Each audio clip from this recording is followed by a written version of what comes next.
কোরআনের পাখি শহীদ আল্লামা দেলাওয়ার হোসাইন সাইদি রহমতুল্লাহ আলাইহি এই ময়দানে তিনি 24 বছর এসেছিলেন একাধারে।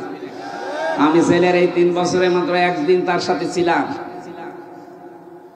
তার কাছে বহু অফার এসেছিল, আমার এইভাবে ভালোভাবে চেনি না, ওনার মানে অনেক কিছুই তো দুর্বল হয়ে গেছে। আমি যখন কাছে গিয়ে বলতাম, হুজুর আমারে চেনেন, আমি হামজা। ওই যে বাশার আলামিন হামজা, তার মানে ওনার ছেলে শামীম সাইদি, মাসুদ সাইদি ভাই কয়েকজনের নাম বলতো, যে এখন বাইরে এরা কথা বলছে, বাশার ভাই, আলামিন ভাই, হামজা ভাই। হামজা ওই দিন আমাকে 10 মিনিট কথা বলেছিলেন। তিনি কয়েকটা কথা বলেছিলেন ওই দিন, আমার এখন মনে পড়ছে। ওনাকে অফার দেওয়া হয়েছিল, শুধু আপনি এই যে আকীদা খারাপ যাদের বলেন, এই দলটা শুধু ছেড়ে দিন, আপনি নিজে একটা দল করেন, নিজে একটা দল করে আপনি নিজেই সভাপতি হয়ে যান। বাংলাদেশে বহু দল এরকম আছে না, দুনিয়ার স্বার্থ পেয়ে নিজে দল খুলেছে, খালি নিজের সভাপতি আর ছেলে সেক্রেটারি, আর কেউ নেই। আমি বানিয়ে বললাম, এদেশে বহু দল এরকম আছে, শুধু নিজের সভাপতি আর ছেলে সেক্রেটারি। বাংলাদেশের একটা লোক নেই। উনি যদি নিজেও এই দলটা খুলে সভাপতি হতে, নিজের সভাপতি ছেলে সেক্রেটারি না, লক্ষ লক্ষ মানুষ পেতেন। সে বুঝে হোক আর না বুঝে হোক, এই কথা বলেন না কেন? কিন্তু আকীদা খারাপ এই জিকির করে করে এদের ওপর আপনি জুলুম করছেন, আপনি থামবেন। আমি জানি আপনার পরিবর্তন হবে না, কারণ আপনার অন্তরে মোহর মারা।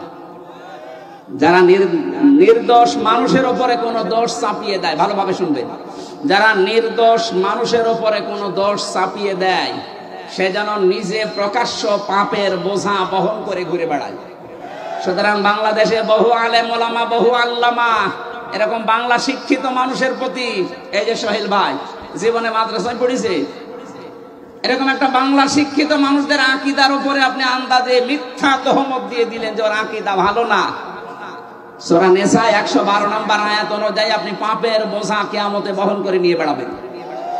হ্যাঁ, দুনিয়াতে আল্লাহ শাস্তি আপনাকে দেবে, ওই ব্যবস্থা এখন আল্লাহ করছে না। তাই ইমাম আহমদ ইবনে হাম্বলের জামানায় আমরা দেখেছিলাম, কিতাবে পড়েছি, 2 মহিলা, একজন মারা যাওয়ার পরে আরেকজন এসে লাশ ধোয়াতে গিয়ে এই হাত আটকিয়ে গেছে তার রানের উপরে, কয়েক ঘন্টা পর্যন্ত আর নড়াচড়া নেই, হাত তুলতে পারেনি।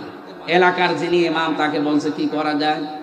অনেক গ্রাম্য মানুষ ফতোয়া দিয়েছে, এক কাজ করেন, জীবিত মানুষের হাত তো কাটা যাবে না, মেয়ে লোক যেটা মরে গেছে ওরা ওই জায়গায় চামড়া কেটে ফেলে।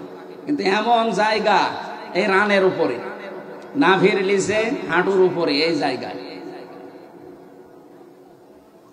এই কাজ করলেও হতো। কিন্তু যিনি মারা গেছেন তার স্বামী বলছে, না, আমার স্ত্রী মরে গেছে আর এখন চামড়া কাটবেন, মানে দরকার হয় জীবিত মানুষের হাত কেটে ফেলে।